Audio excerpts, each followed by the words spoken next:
Now, the venue for the first semi-final is Brian Lara Stadium in Toronto. Why Afghanistan has stirred such emotion to the Indian cricket fans is because of their story, because how far they have traveled in such a short span of 10, 12 years, how Rashid Khan and the whole team, the players in that ecosystem, how they grew up in a war-ravaged country, living in refugee camps and playing cricket. And cricket is their only hope.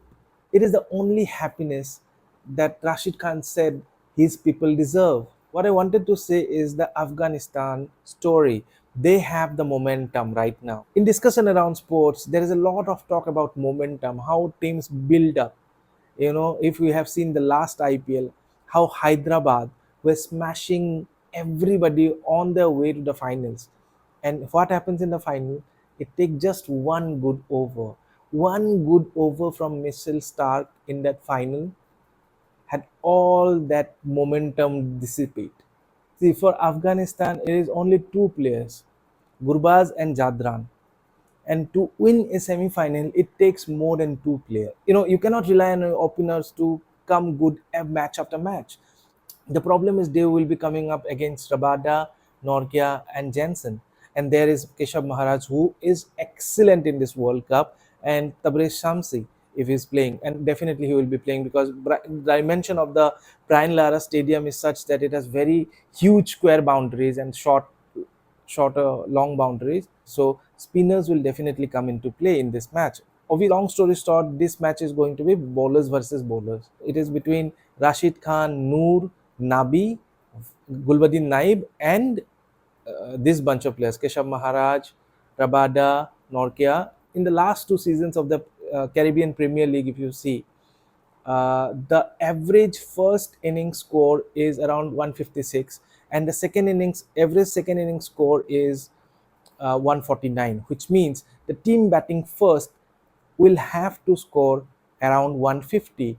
And if we think, since we are backing Afghanistan, we want Afghanistan to win this semi-final, because what a fairy tale it would be for them, and to go on and get to the finals. For for that to happen, their openers have to play out of their skin. They have to smash the power play. They have to accumulate runs in from 7 to 12 overs, and from 12 to 20 they can at least score 6 and over, and that will help them to reach 150 plus. And it is very easy to talk that you can score 150 plus being Afghanistan against South Africa in a semi-final. No one is talking about how South Africa is playing a fairy tale World Cup. Why do you ask? Because South Africa would have lost five of their matches leading to this game, to the semi-final. They were tottering against Netherlands. They were 12 for 4. They were struggling against West Indies. They win by the barest of margins against Nepal. They were struggling against Bangladesh. But history says that South Africa, in a very tight game, in a pressure game, they always chokes. But this is a different World Cup. Being a South African cricketer, this gives them so much hope, because if Afghanistan would have lost, they would have been playing Australia, and that would have been a little dicey situation for them. But going into a semi-final match, if you are asked who do you choose as your opponent, Australia or Afghanistan, 100 times out of 100 you will pick Afghanistan because you fancy your chances. Africa bats first. They have Quinton de Kock, Klassen, and David Miller. These are the main players.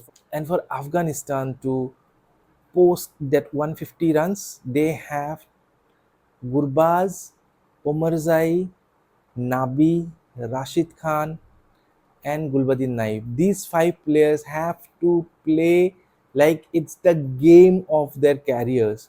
Only then they can score 150, and 150 is that benchmark that allows you to choke South Africa, that allows you to give those nervous moments to South Africa. If Afghanistan ends up scoring 100 or 110 runs, South Africa won't be choking. Quinton de Kock will get the runs in 12 overs. So let's wait and watch what happens in semi final 1. Bye bye, see you next time.